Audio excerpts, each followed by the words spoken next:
ईश्वर कैसे दिखते हैं? ईश्वर कहाँ तक देखते हैं? और ईश्वर क्या क्या कर सकते हैं? एक छोटी सी कहानी। एक राजा थे। भगवान में उनकी सच्ची आस्था थी, पर उनके मन में हमेशा यही प्रश्न रहता था। एक बार राजा ने अपने राजमहल में बहुत बड़ी पूजन का आयोजन किया। उसमें राजा ने एक विद्वान पंडित को पूजा करने के लिए आमंत्रित किया। पंडित जी दरबार में पहुँचे पूजा पाठ कराने के लिए। पूजा पाठ विधि विधान से समाप्त हुआ। अब राजा ने पंडित जी से तीनों प्रश्न किए और कहा कि पंडित जी, मेरे तीनों प्रश्नों का जवाब दीजिए। पहला प्रश्न था कि ईश्वर कैसे दिखते हैं। दूसरा प्रश्न था कि ईश्वर कहाँ तक देखते हैं।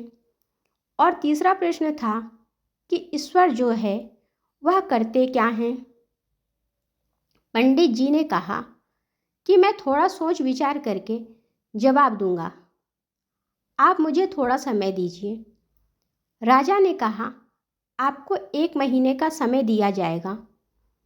पंडित जी घर आ गए, सोचने लगे, विचार करने लगे, लेकिन उन्हें प्रश्न का सटीक जवाब नहीं मिल रहा था। वो 1 महीने का समय जैसे जैसे समाप्त हो रहा था, उनकी चिंता बढ़ती जा रही थी। उनका एक बेटा था, वह बड़ा विद्वान था। उसने समझ लिया कि पिताजी चिंता में हैं। उसने पूछा कि पिताजी क्या हुआ है। पहले तो पंडित जी बात टाल गए, फिर उनके बेटे ने कहा कि हो सकता है मेरी मदद से आपकी चिंता कम हो जाए। तब पंडित जी ने कहा कि राजा ने 3 प्रश्न किए हैं और उनका जवाब मांगा है। तब पंडित जी के बेटे ने कहा, पिताजी प्रश्न बताइए। पंडित जी ने बताया, पहला प्रश्न है कि ईश्वर कैसे दिखते हैं। दूसरा, ईश्वर कहाँ तक वह देखते हैं। और तीसरा, ईश्वर करते क्या हैं। पंडित जी का बेटा बोला, बस इतनी सी बात है। 1 महीने का समय समाप्त होने पर आप मुझे लेकर चलिएगा, मैं राजा के तीनों प्रश्नों का सही जवाब दूंगा। पंडित जी ने कहा, मुझे तो बताओ। तो लड़के ने कहा, आपको वहीं पता चलेगा। 1 महीना समाप्त हुआ। दोनों दरबार में पहुँचे। राजा ने पंडित जी से कहा, अब आप मेरे प्रश्नों का जवाब दीजिए। तो पंडित जी ने कहा कि मैं जवाब नहीं दूंगा, मैं अपने बेटे को साथ में लाया हूँ। ये बड़ा बुद्धिमान है, ये आपके सारे प्रश्नों के सही जवाब देगा। तो राजा ने पंडित जी के बेटे से कहा, बताओ क्या जवाब है। पहले प्रश्न का उत्तर, ईश्वर कैसे दिखते हैं। पंडित जी के बेटे ने कहा कि महाराज, गजब करते हैं आप, इतने बड़े महाराज हैं, आपके यहाँ अतिथि आया है, उसका आपने आदर सत्कार नहीं किया है, पानी नहीं पिलाया, आपने कुछ जलपान की व्यवस्था नहीं की और सीधा प्रश्न पूछ लिया। राजा को लज्जा आई।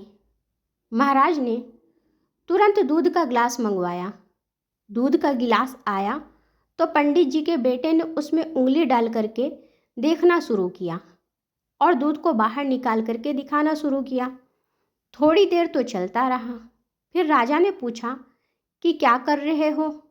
तो पंडित जी के बेटे ने कहा कि मैं इसमें मक्खन ढूंढ रहा हूँ। तो राजा ने कहा, इस दूध में मक्खन कैसे दिखाई देगा। पहले दूध से दही बनाया जाता है, दही को मथा जाता है, फिर मक्खन दिखता है, तब मक्खन मिलता है। पंडित जी के बेटे ने कहा, आपका जवाब ठीक है, यही आपके प्रश्न का उत्तर है। ईश्वर ऐसे थोड़ी ना दिखाई देगा, वह हर आत्मा के अंदर विद्यमान है। हर आत्मा में, हर जीव में परमात्मा रहता है, लेकिन इसके लिए पहले आपको नियमों का पालन करना होगा, ध्यान करना होगा, सच्ची भक्ति करनी होगी, उन्हें प्रसन्न करना होगा, फिर आपको ईश्वर दिखाई देंगे। राजा जवाब से बड़ा खुश हुआ। उसने कहा, ठीक है। राजा ने कहा, अब दूसरे प्रश्न का जवाब दो। ईश्वर कहाँ तक देखते हैं? पंडित जी के बेटे ने एक मोमबत्ती मंगाई और मोमबत्ती को जलाया। फिर पंडित जी के बेटे ने पूछा कि बताइए कि इस मोमबत्ती की रोशनी किस दिशा में जा रही है? राजा ने कहा कि चारों दिशा में जा रही है। पंडित जी के बेटे ने कहा, बिल्कुल, भगवान भी चारों तरफ देखते हैं, चारों तरफ उनका प्रकाश विद्यमान है। यह मत सोचो कि हमारे कर्मों का हिसाब उनके पास नहीं है, उनके पास हर कर्म का हिसाब है। राजा बहुत प्रसन्न हुआ। उसने कहा, अब तीसरे प्रश्न का जवाब दो कि ईश्वर करता क्या है? पंडित जी के बेटे ने कहा कि अच्छा महाराज, आप ये जो सवाल कर रहे हैं वह एक गुरु बन करके पूछ रहे हैं या शिष्य बन करके पूछ रहे हैं?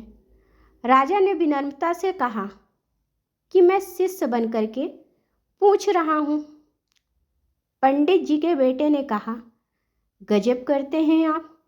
उसने ताना मारा कि जो शिष्य है वह तो सिंहासन पर बैठा है और गुरु नीचे खड़ा हुआ है। राजा को फिर से लज्जा आई। वह तुरंत नीचे उतरकर आया और पंडित जी के बेटे से कहा, महात्मा जी, आप ऊपर सिंहासन पर बैठिए। और पंडित जी का बेटा सिंहासन पर बैठ गया। फिर राजा ने कहा, आपने मेरे प्रश्न का उत्तर नहीं दिया, कृपया बताइए ईश्वर करता क्या है? पंडित जी के बेटे ने कहा, बतलाने के लिए रह क्या गया है? अभी देखा नहीं आपने कैसे ईश्वर ने पल में राजा को रंक बना दिया और मुझ जैसे रंक को राजा बना दिया। मैं आपके सिंहासन पर आकर बैठ गया। यह उसी का तो चमत्कार है। ध्यान लगाइए, ईश्वर आपको दिखाई देंगे। अच्छे कर्म करिए क्योंकि ईश्वर आपको चारों दिशाओं से देखते हैं।